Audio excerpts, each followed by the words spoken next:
Hello and welcome back, everybody. It is Monday Night Football. We got a doubleheader we're going to talk about. We got the Bucs versus the Lions and the Texans versus the Seahawks. It should be a fun night of football.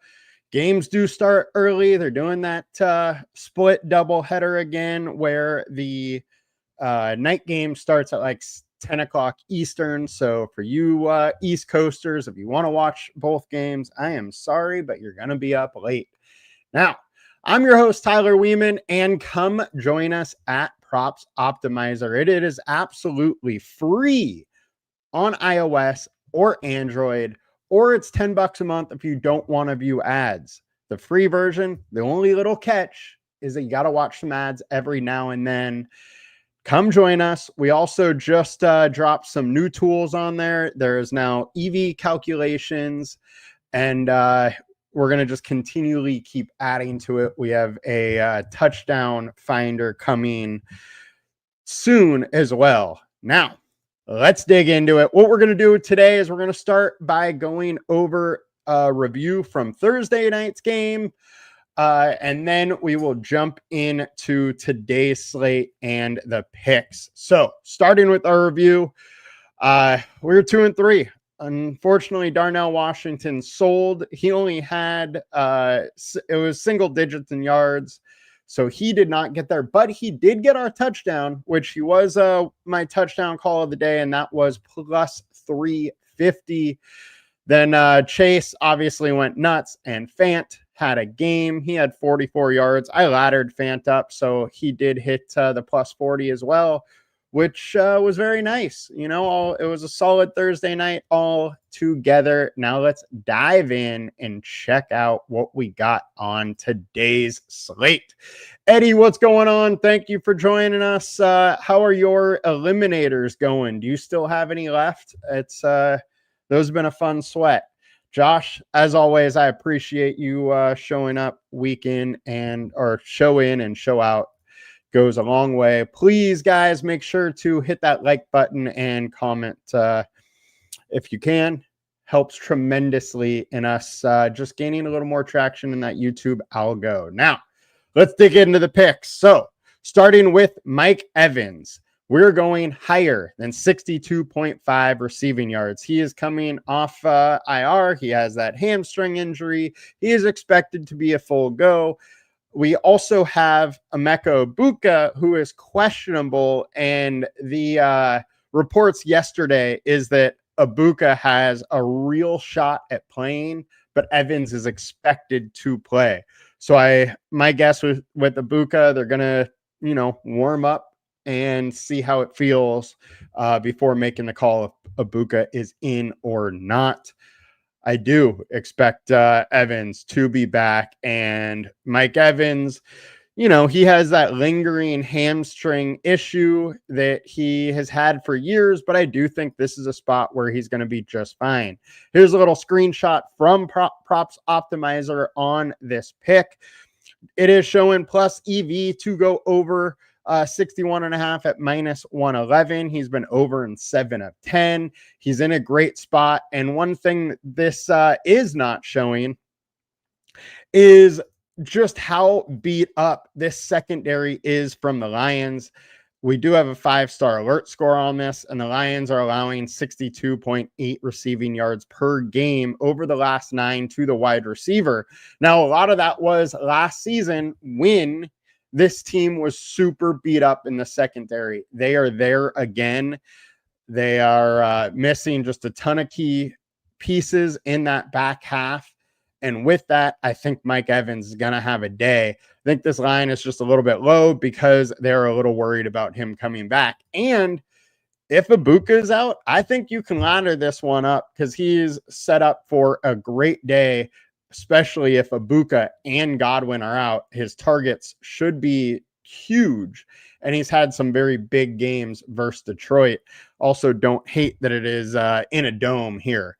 All right, next, let's get to our next pick, and that is Zach Charbonnet, and we are going lower than 37.5 rushing yards. LineStar's at 31.6, consensus at 39.3, and And Sharbs is just not very efficient lately, or really this whole season. Versus Jacksonville, 12 for 24. Versus Tampa Bay, 9 for 36, 12 for 39, 15 for 10, 12 for 47.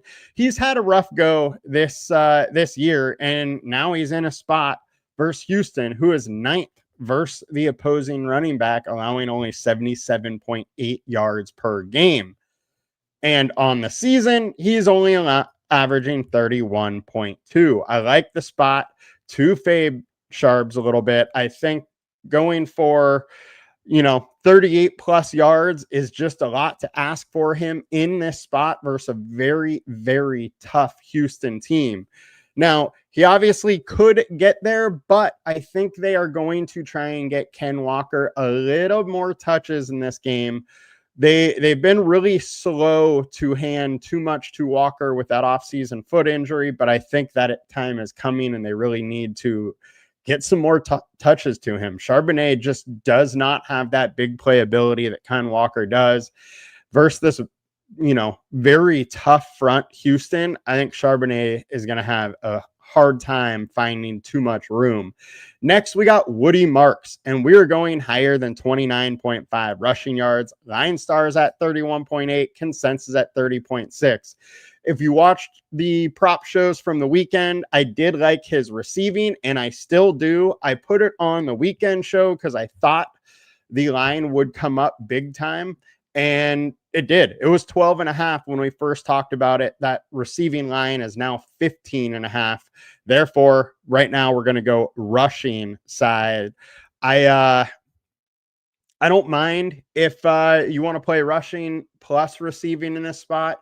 The whole reason that I want to go Woody Marks is, one, they're coming off a bye. So I think the potential for a, rookie bump up is absolutely there. He's playing, 45 to 50% of the snaps as it is. So in week 5, he played 39%, in week 4, 56, and 48% in week 3. And remember, that week 5 game was a total blowout. And he still outpaced Nick Chubb in snaps. I think he is taking over this backfield. And I think this week after the bye, it is going to be even more apparent. So let's go Woody Marks here. Now get into a little bit more. So far in the season, he's averaging 27 rushing yards per game. That doesn't tell the whole story because he barely played in the first couple games.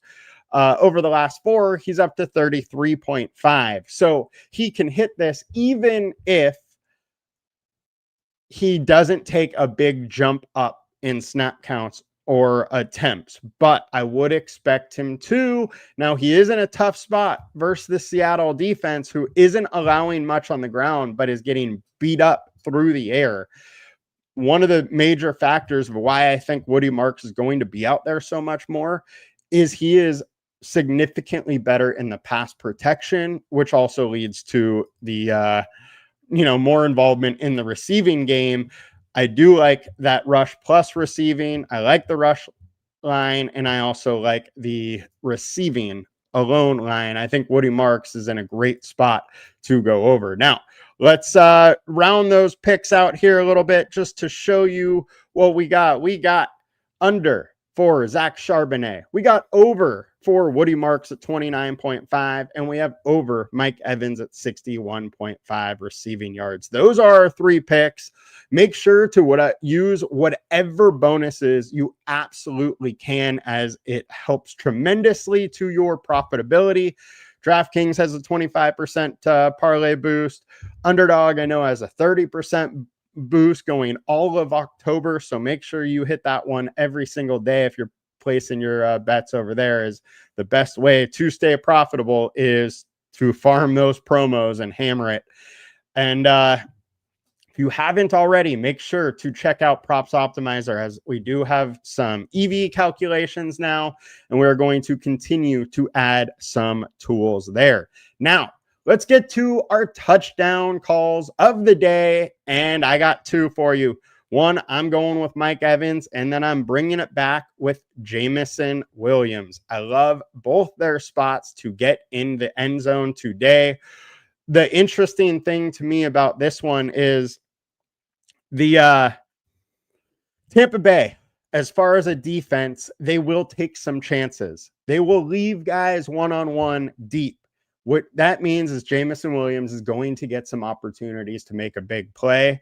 And I think at plus 180, he is a great bet for a touchdown.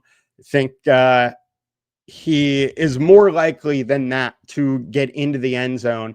Therefore, I want to be hitting it. And then on the other side, we got Mike Evans versus a very beat up Detroit Lions secondary. And we know the beast that Evans is around the red zone. Now, you also throw in that, you got Mike Evans, who is giant, versus that beat up secondary. And I think it's just easy money for that Evans TD in this spot. And Evans is coming in at plus 10. So the plus 10 and the plus 180 together brings it to plus 475. If you want to get wild and parlay them with me, you can hit them single. All of our bets, I've pretty much hit single, and then I also did the parlay. So don't feel like you need to parlay. It is not the best way to make consistent money, but it does give you some big boom payouts from time to time. So I have fun with the parlays, but I do want the consistent money of just going one-offs as well. Now, let me get back into this chat here, and I'm going to throw up the screenshot of Props Optimizer so you just kind of see what that looks like a little bit more here. All right. So Eddie, unfortunately, doesn't. Yeah, it looks like you're gonna have a tough run at advancing there. I only got one left as well, and it does look like I'm gonna advance there, but I've had to put up 150. The way I don't advance is Charbonnet goes for like 20. So as long as he doesn't do that, I should be advancing this one. Let's knock on some wood there. Hope it happens. But that's going to do it for us today, guys. I will be back in 18 minutes with the DFS breakdown for tonight's doubleheader. You guys have a good one. See you shortly. Please come join us at Props Optimizer. Download us on iOS or on Android. Give us a go. Give us a 5-star review. And we'll see you guys later. Hope you have a good one. Peace.